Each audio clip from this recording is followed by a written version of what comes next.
जय श्री राधे, जय श्री कृष्ण भक्तों। आप सभी को आषाढ़ मास की हार्दिक शुभकामनाएं।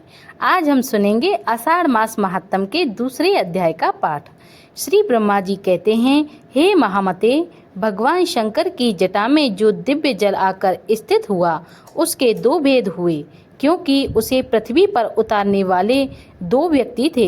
उस जल के एक भाग को व्रत, दान और समाधि में तत्पर रहने वाले गौतम नामक ब्राह्मण ने भगवान शिव की आराधना करके भूतल तक पहुंचाया, जो संपूर्ण लोकों में विख्यात हुआ, तथा दूसरा भाग बलवान क्षत्रिय राजा भागीरथ ने इस पृथ्वी पर उतारा।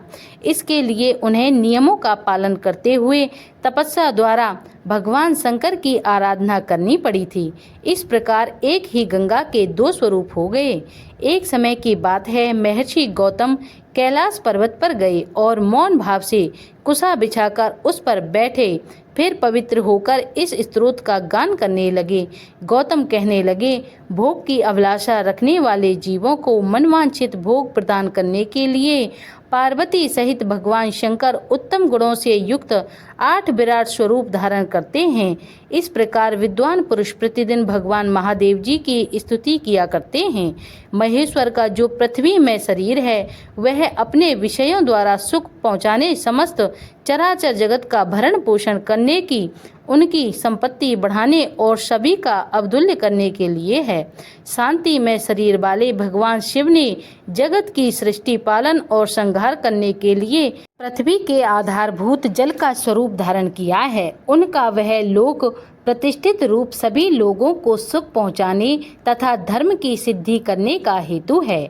महेश्वर आपने समय की व्यवस्था करने, अमृत का स्रोत बहाने, जीवों की सृष्टि, पालन और संहार करने तथा प्रजा को मोह, सुख और उन्नति का अवसर देने के लिए सूर्य, चंद्रमा तथा अग्नि का शरीर धारण किया है।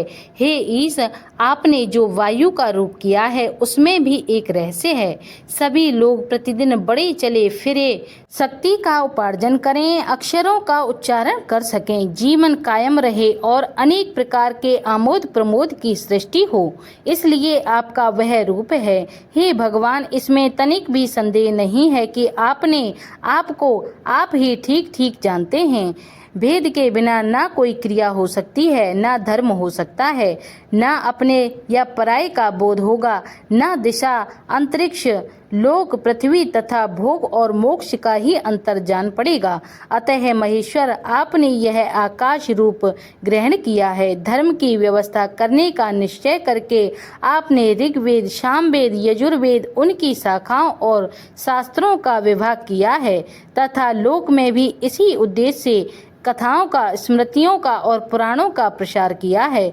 यह सब शब्द स्वरूप ही हैं। हे शंभु, जजमान, यज्ञ, यज्ञों के साधन, ऋत्विक यज्ञ का स्थान, फल, देश और काल, यह सब आप ही हैं, जो सर्वश्रेष्ठ ब्रह्मा पर प्रधान, सर्वभूतेषु मुक्त हो जाते हैं, उन्हें संसार में जन्म नहीं लेते हैं। वे भगवान उमापति ही मुक्ति रूप धारण करते हैं। वैसे ही तुम भी उनके योग्य रूप धारण करती हो। इस प्रकार तुम में पतिव्रत जागृत रहता है। गौतम जी के इस प्रकार स्तुति करने पर वृषभागित ध्वजा वाले साक्षात भगवान शिव उनके सामने प्रकट हुए और प्रसन्न होकर बोले, हे गौतम, तुम्हारी भक्ति, स्तुति तथा उत्तम व्रत से मैं बहुत संतुष्ट हूँ। मांगो, तुम्हें क्या दूँ। जो वस्तु देवताओं के लिए भी दुर्लभ हो, वह भी तुम मांग सकते हो। भगवान शंकर के वचनों को सुनकर गौतम ऋषि ने कहा, हे जगदीश्वर, समस्त लोकों को पवित्र करने वाली इन पावन देवी को, जो आपकी जटा में स्थित हैं और आपको परम प्रिय हैं, ब्रह्मगिरी पर छोड़ दीजिए। यह समुद्र में मिलने तक सबके लिए तीर्थ रूप होकर रहें। इसमें स्नान करने मात्र से मन, वाणी और शरीर द्वारा किए हुए ब्रह्म हत्या आदि समस्त पाप नष्ट हो जाते हैं। चंद्र ग्रहण, सूर्य ग्रहण, अनार, विष्णु योग, संक्रांति तथा वैगृत योग आने पर हर प्रकार अन्नपूर्ण तीर्थों में स्नान करने से जो फल मिलता है वह इनके स्मरण मात्र से ही प्राप्त हो जाए। यह समुद्र में पहुँचने तक जहाँ जहाँ जाएं वहाँ वहाँ आप भी अवश्य रहें।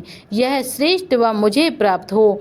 इन सब के साथ साथ इनके तट से 1 योजन से लेकर 10 योजन तक की दूरी के भीतर आए हुए महापातकी मनुष्य भी अगर स्नान किए बिना ही मृत्यु को प्राप्त हो जाएं तो वे भी मुक्ति के भागी हों। श्री ब्रह्मा जी कहते हैं, गौतम की यह बात सुनकर भगवान शंकर बोले कि इससे बढ़कर दूसरा कोई तीर्थ ना तो हुआ है और ना होगा। यह बात सत्य है और वेदों में भी निश्चित की गई है कि गौतमी गंगा अर्थात गोदावरी सभी तीर्थों से अधिक पवित्र है। ऐसा कहकर भगवान शिव अंतर्ध्यान हो गए। लोक पूजित भगवान शिव के चले जाने पर गौतम ने उनकी आज्ञा से जटा सहित सप्ताहों में श्रेष्ठ गंगा को साथ लेकर देवताओं से घिरकर ब्रह्मगिरी में प्रवेश किया। उस समय महाभाग्य तथा क्षत्रिय भी आनंद मग्न होकर जय जयकार करते हुए ब्रह्म ऋषि गौतम की प्रशंसा करने लगे।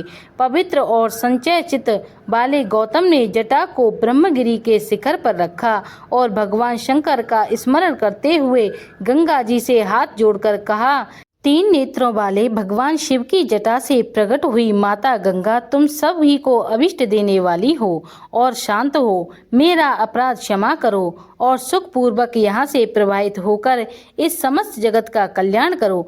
हे देवी, मैंने तीनों लोकों का उपकार करने के लिए तुम्हारी याचना की है और भगवान शंकर ने भी इसी उद्देश्य की सिद्धि के लिए तुम्हें दिया है।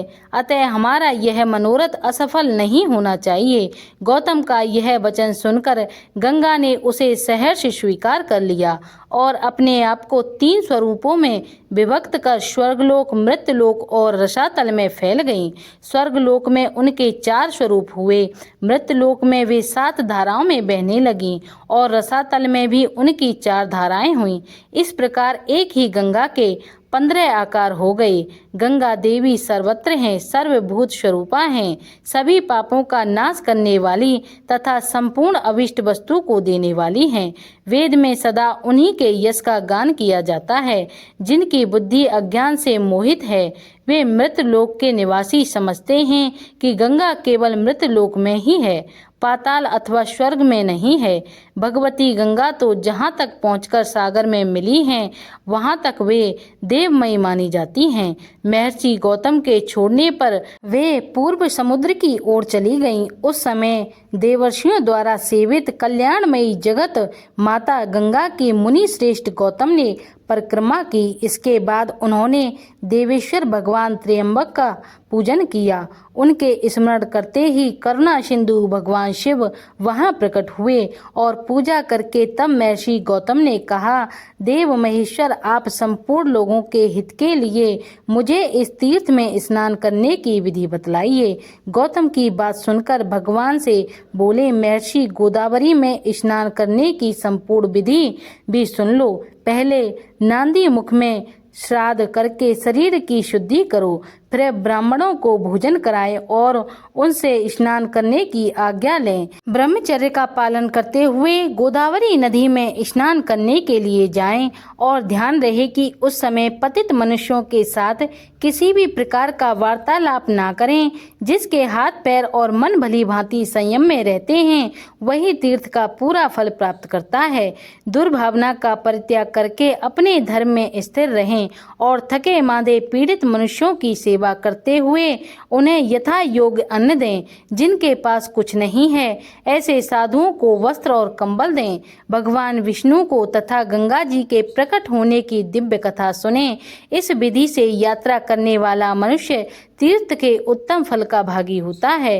हे गौतम, गोदावरी नदी में 2 हाथ भूमि पर तीर्थ होने उनमें स्वयं सर्वत्र कर उसकी समस्त कामनाओं को पूर्ण करता रहूंगा। शर्ताओं में श्रेष्ठ नर्मदा अमरकंटक पर्वत पर अधिक उत्तम मानी जाती है। यमुना का विशेष महत्व उस स्थान पर है जहाँ वे गंगा जी से मिली हैं।